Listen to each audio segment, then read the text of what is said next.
सभी साईं भक्तों को ओम साईं राम। श्री साईं सच्चरित्र हिंदी से आज अध्याय 25। दामू अरड़ा, कासार, अहमदनगर के रुई और अनाज के सौदे, आम्र लीला, प्रार्थना। प्रार्थन। जो अकारण ही सभी पर दया करते हैं तथा समस्त प्राणियों के जीवन व आश्रय दाता हैं, जो परब्रह्म के पूर्ण अवतार हैं, ऐसे अहेतुक दया सिंधु और महान योगी राज के चरणों में साष्टांग प्रणाम कर अब हम यह अध्याय आरंभ करते हैं। श्री साईं की जय हो। वे संत चूड़ामणि, समस्त शुभ कार्यों के उद्गम स्थान और हमारे आत्माराम तथा भक्तों के आश्रय दाता हैं। हम उन साईनाथ की चरण वंदना करते हैं जिन्होंने अपने जीवन का अंतिम ध्येय प्राप्त कर लिया है। श्री साईं बाबा अनिर्वचनीय प्रेम स्वरूप हैं। हमें तो केवल उनके चरण कमलों में दृढ़ भक्ति ही रखनी चाहिए। जब भक्त का विश्वास दृढ़ और भक्ति परिपक्व हो जाती है तो उसका मनोरथ भी शीघ्र ही सफल हो जाता है। जब हेमाड पंत को साईं सच्चरित्र तथा साईं लीलाओं के रचने की तीव्र उत्कंठा हुई तो बाबा ने तुरंत ही वह पूर्ण कर दी। जब उन्हें स्मृति पत्र, नोट्स इत्यादि रखने की आज्ञा हुई तो हेमाड पंत में स्फूर्ति, बुद्धिमत्ता, शक्ति तथा कार्य करने की क्षमता स्वयं ही आ गई। वे कहते हैं कि मैं इस कार्य के सर्वदा अयोग्य होते हुए भी श्री साईं के शुभाशीर्वाद से इस कठिन कार्य को पूर्ण करने में समर्थ हो सका। फलस्वरूप यह ग्रंथ श्री साईं सच्चरित्र आप लोगों को उपलब्ध हो सका, जो एक निर्मल स्रोत या चंद्रकांत मणि के ही सदृश है, जिसमें से सदैव साईं लीला रूपी अमृत झरा करता है, ताकि पाठकगण जी भर कर उसका पान करें। जब भक्त पूर्ण अंतःकरण से श्री साईं बाबा की भक्ति करने लगता है तो बाबा उसके समस्त कष्टों और दुर्भाग्यों को दूर कर स्वयं उसकी रक्षा करने लगते हैं। अहमदनगर के श्री दामोदर सावल राम रास ने कासार की निम्नलिखित कथा उपर्युक्त कथन की पुष्टि करती है। दामू अरड़ा। पाठकों को स्मरण होगा कि इन महाशय का प्रसंग 6वें अध्याय में शिरडी के रामनवमी उत्सव के प्रसंग में आ चुका है। ये लगभग सन 1895 में शिरडी पधारे थे, जबकि रामनवमी उत्सव का प्रारंभ ही हुआ था और उसी समय से वे एक जरीदार बढ़िया ध्वज इस अवसर पर भेंट करते तथा वहां एकत्रित गरीब भिक्षुकों को भोजनादि कराया करते थे। दामू अरड़ा के सौदे। रुई का सौदा। दामू अरड़ा को बंबई से उनके एक मित्र ने लिखा कि वह उनके साथ साझेदारी में रुई का सौदा करना चाहते हैं, जिसमें लगभग 2 लाख रुपयों का लाभ होने की आशा है। सन 1936 में नरसिंह स्वामी को दिए गए एक वक्तव्य में दामू अरड़ा ने बतलाया कि रुई के सौदे का यह प्रस्ताव बंबई के एक दलाल ने उनसे किया था, जो कि साझेदारी से हाथ खींचकर मुझ पर ही सारा भार छोड़ने वाला था। भक्तों के अनुभव भाग 19 भाग 11 पृष्ठ 75 के अनुसार दलाल ने लिखा था कि धंधा अति उत्तम है और हानि की कोई आशंका नहीं। ऐसे स्वर्णिम अवसर को हाथ से न खोना चाहिए। दामू अरड़ा के मन में नाना प्रकार के संकल्प विकल्प उठ रहे थे, परंतु स्वयं कोई निर्णय करने का साहस वे न कर सके। उन्होंने इस विषय में कुछ विचार तो अवश्य कर लिया, परंतु बाबा के भक्त होने के कारण पूर्ण विवरण सहित एक पत्र श्यामा को लिख भेजा। जिसमें बाबा से परामर्श प्राप्त करने की प्रार्थना की। यह पत्र श्यामा को दूसरे ही दिन मिल गया, जिसे दोपहर के समय मस्जिद में जाकर उन्होंने बाबा के समक्ष रख दिया। श्यामा से बाबा ने पत्र के संबंध में पूछताछ की। उत्तर में श्यामा ने कहा कि अहमदनगर के दामू अरड़ा का आसार आपसे कुछ आज्ञा प्राप्त करने की प्रार्थना कर रहे हैं। बाबा ने पूछा कि वह इस पत्र में क्या लिख रहा है और उसने क्या योजना बनाई है। मुझे तो ऐसा प्रतीत होता है कि वह आकाश को छूना चाहता है। उसे जो कुछ भी भगवत कृपा से प्राप्त है वह उससे संतुष्ट नहीं है। अच्छा, पत्र पढ़कर सुनाओ। श्यामा ने कहा, जो कुछ आपने अभी कहा वही तो पत्र में भी लिखा हुआ है। हे देवा, आप यहाँ शांत और स्थिर बैठे रहकर भी भक्तों को उद्विग्न कर देते हैं, और जब वे अशांत हो जाते हैं तो आप उन्हें आकर्षित कर किसी को प्रत्यक्ष तो किसी को पत्रों द्वारा यहाँ खींच लेते हैं। जब आपको पत्र का आशय विदित ही है तो फिर मुझे पत्र पढ़ने को क्यों विवश कर रहे हैं।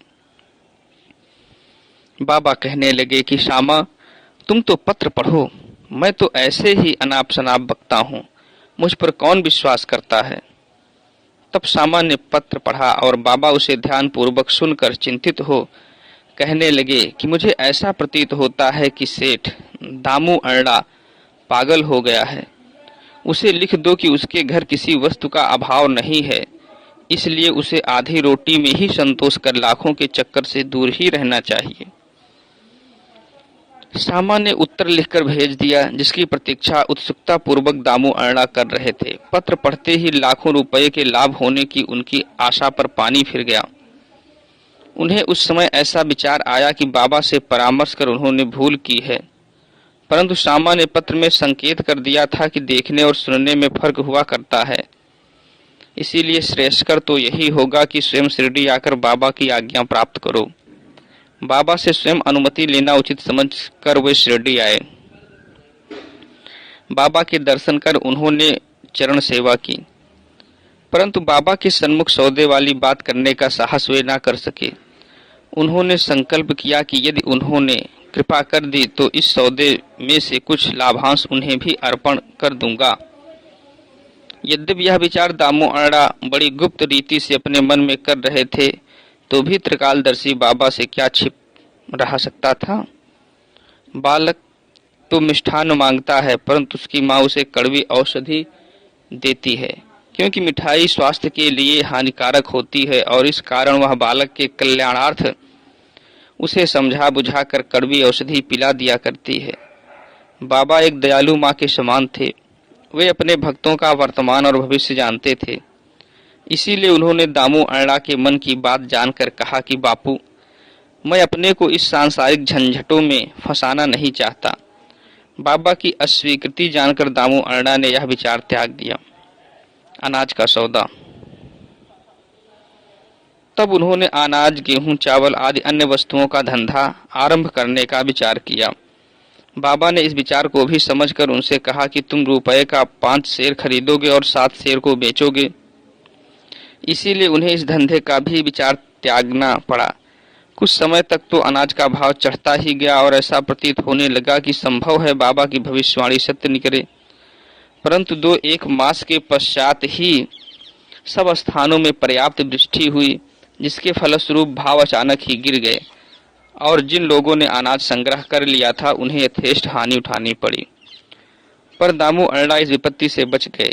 यह कहना व्यर्थ न होगा कि रुई का सौदा, जो कि उस दलाल ने अन्य व्यापारी की साझेदारी में किया था, उसमें उसे अधिक हानि हुई। बाबा ने उन्हें बड़ी विपत्तियों से बचा लिया। यह देखकर दामू अरड़ा का साईं चरणों में विश्वास दृढ़ हो गया और वे जीवन पर्यंत बाबा के सच्चे भक्त बने रहे। आम्र लीला। एक बार गोवा के एक मामलतदार ने, जिसका नाम राले था, लगभग 300 आमों का एक पार्सल श्यामा के नाम शिरडी भेजा। पार्सल खोलने पर प्रायः सभी आम अच्छे निकले। भक्तों में इनके वितरण का कार्य श्यामा को सौंपा गया। उनमें से बाबा ने 4 आम दामू अरड़ा के लिए पृथक निकाल कर रख लिए। दामू अरड़ा की 3 स्त्रियां थीं, परंतु अपने दिए हुए वक्तव्य में उन्होंने बताया कि उनकी केवल 2 ही स्त्रियां थीं। वे संतानहीन थे। इस कारण उन्होंने अनेक ज्योतिषियों से इसका समाधान कराया और स्वयं भी ज्योतिष शास्त्र का थोड़ा सा अध्ययन कर ज्ञात कर लिया कि जन्म कुंडली में एक पाप ग्रह के स्थित होने के कारण इस जीवन में उन्हें संतान का मुख देखने का कोई योग नहीं है। परंतु बाबा के प्रति तो उनकी अटल श्रद्धा थी। पार्सल मिलने के 2 घंटे पश्चात ही वे पूजनार्थ मस्जिद में आए। उन्हें देखकर बाबा कहने लगे कि लोग आमों के लिए चक्कर काट रहे हैं, परंतु ये तो दामू के हैं।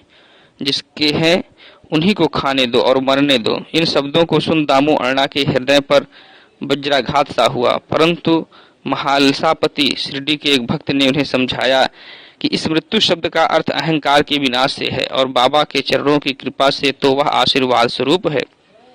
तब वे आम खाने को तैयार हो गए।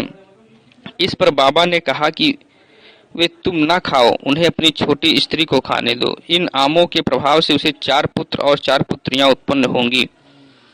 यह आज्ञा सिरोधार्य कर उन्होंने वे आम ले जाकर अपनी छोटी स्त्री को दिए। धन्य है श्री साईं बाबा की लीला, जिन्होंने भाग्य विधान पलट कर उन्हें संतान सुख दिया। बाबा की स्वेच्छा से दिए वचन सत्य हुए, ज्योतिषियों के नहीं। बाबा के जीवन काल में उनके शब्दों ने लोगों में अधिक विश्वास और महिमा स्थापित की, परंतु महान आश्चर्य है कि उनके समाधिस्थ होने के उपरांत भी उनका प्रभाव पूर्ववत ही है। बाबा ने कहा कि मुझ पर पूर्ण विश्वास रखो, यद्यपि मैं देह त्याग भी कर दूंगा, परंतु फिर भी मेरी अस्थियां आशा और विश्वास का संचार करती रहेंगी। केवल मैं ही नहीं, मेरी समाधि भी वार्तालाप करेगी, चलेगी फिरेगी और उन्हें आशा का संदेश पहुंचाती रहेगी। जो अनन्य भाव से मेरे शरणागत होंगे, निराश न होना कि मैं तुमसे विदा हो जाऊंगा। तुम सदैव मेरी अस्थियों को भक्तों के कल्याणार्थ ही चिंतित पाओगे। यदि मेरा निरंतर स्मरण और मुझ पर दृढ़ विश्वास रखोगे तो तुम्हें अधिक लाभ होगा। प्रार्थना। एक प्रार्थना कर हेमाड पंत यह अध्याय समाप्त करते हैं। हे साईं सद्गुरु, हमारी आपसे प्रार्थना है कि आपके अभय चरणों की हमें कभी विस्मृति ना हो। आपके श्री चरण कभी भी हमारी दृष्टि से ओझल ना हो। हम इस जन्म मृत्यु के चक्र से इस संसार में अधिक दुखी हैं। अब दया कर इस चक्र से हमारा शीघ्र उद्धार कर दो।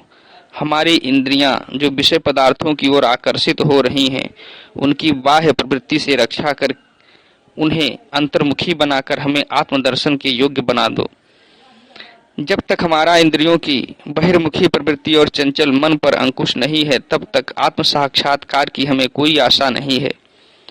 हमारे पुत्र और मित्र कोई भी अंत में हमारे काम ना आएंगे। हे साईं, हमारे तो एकमात्र तुम ही हो जो हमें मोक्ष और आनंद प्रदान करोगे। हे प्रभु, हमारी तर्क वितर्क तथा अन्य कुप्रवृत्तियों को नष्ट कर दो। हमारी जिह्वा सदैव तुम्हारे नाम स्मरण का स्वाद लेती रहे। हे साईं, हमारे अच्छे बुरे सब प्रकार के विचारों को नष्ट कर दो। प्रभु, कुछ ऐसा कर दो कि जिससे हमें अपने शरीर और गृह में आसक्ति ना रहे। हमारा अहंकार सर्वथा निर्मूल हो जाए और हमें एकमात्र तुम्हारे ही नाम की स्मृति बनी रहे तथा शेष सब का विस्मरण हो जाए। हमारे मन की अशांति को दूर कर उसे स्थिर और शांत करो। हे साईं, यदि तुम हमारे हाथ अपने हाथ में ले लोगे तो अज्ञान रूपी रात्रि का आवरण शीघ्र दूर हो जाएगा और हम तुम्हारे ज्ञान प्रकाश में सुखपूर्वक विचरण करने लगेंगे। यह जो तुम्हारा लीलामृत पान करने का सौभाग्य हमें प्राप्त हुआ तथा जिसने हमें अखंड निद्रा से जागृत कर दिया है, यह तुम्हारी ही कृपा और हमारे गत जन्मों के शुभ कर्मों का ही फल है। विशेष इस संबंध में श्री दामू अण्णा के उपरोक्त कथन को उद्धृत किया जाता है, जो ध्यान देने योग्य है। एक समय जब मैं अन्य लोगों सहित बाबा के श्री चरणों के समीप बैठा था तो मेरे मन में 2 प्रश्न उठे। उन्होंने उनका उत्तर इस प्रकार दिया। जो जन समुदाय श्री साईं के दर्शनार्थ शिरडी आता है, क्या उन सभी को लाभ पहुंचता है? इसका उन्होंने उत्तर दिया कि बौर लगे आम वृक्ष की ओर देखो। यदि सभी बौर फल बन जाएं तो आमों की गणना भी ना हो सकेगी, परंतु क्या ऐसा होता है? बहुत से बैर झड़ कर गिर जाते हैं। कुछ फल और बढ़े भी तो आंधी के झकोरों से गिरकर नष्ट हो जाते हैं और उनमें से कुछ ही शेष रह जाते हैं। दूसरा, प्रश्न मेरे स्वयं के विषय में था। यदि बाबा ने निर्वाण ले लिया तो मैं बिल्कुल ही निराश्रित हो जाऊंगा, तब मेरा क्या होगा? इसका बाबा ने उत्तर दिया कि जब और जहां भी तुम मेरा स्मरण करोगे, मैं तुम्हारे साथ ही रहूंगा। इन वचनों को उन्होंने सन 1918 के पूर्व भी निभाया और सन 1918 के पश्चात आज भी निभा रहे हैं। वे अभी भी मेरे ही साथ रहकर मेरा पथ प्रदर्शन कर रहे हैं। यह घटना लगभग सन 1910-11 की है। उसी समय मेरा भाई मुझसे पृथक हुआ और मेरी बहन की मृत्यु हो गई। मेरे घर में चोरी हुई और पुलिस जांच पड़ताल कर रही थी। इन्हीं सब घटनाओं ने मुझे पागल सा बना दिया था। मेरी बहन का स्वर्गवास होने के कारण मेरे दुख का पारावार न रहा और जब मैं बाबा की शरण गया तो उन्होंने अपने मधुर उपदेशों से मुझे सांत्वना देकर अप्पा कुलकर्णी के घर पूरन पोली खिलाई तथा मेरे मस्तक पर चंदन लगाया। जब मेरे घर चोरी हुई और मेरे ही एक 30 वर्षीय मित्र ने मेरी स्त्री के गहनों का संदूक जिसमें मंगलसूत्र और नथ आदि थे चुरा लिए, तब मैंने बाबा के चित्र के समक्ष रुदन किया और उसके दूसरे ही दिन वह व्यक्ति स्वयं गहनों का संदूक मुझे लौटाकर क्षमा प्रार्थना करने लगा। श्री सद्गुरु साईनाथ अर्पण मस्तु। शुभम भूत। बोलिए सच्चिदानंद सद्गुरु साईनाथ महाराज की जय। वीडियो देखने के लिए धन्यवाद। आपका दिन शुभ हो।